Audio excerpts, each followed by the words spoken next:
Hello and welcome to episode 31 of We Bought a Fixer Upper. Today we are doing the before shots of our driveway because these guys are coming today to start working on it.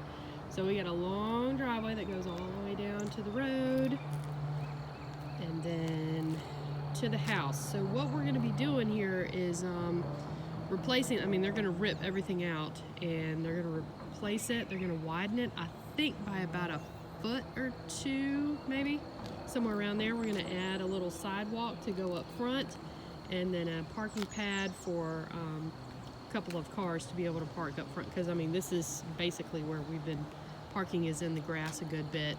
And it will also widen all the way to the width of the garage. As you can see, those are the original colors for the house. That it used to be that gorgeous blue. We still got to paint those black, but anyway, so the driveway will extend all the way across, and then also we will have the patio filled in out back here. Take a quick look at that. Under this covered area, we had to do some plumbing to get ready for this because they are going to be filling in this entire space down here. So this will be a good covered outdoor space for us to be able to enjoy outside. We're going to add some ceiling fans and things like that up there. So next episode, it will be completely done. So stay tuned and we'll see you then.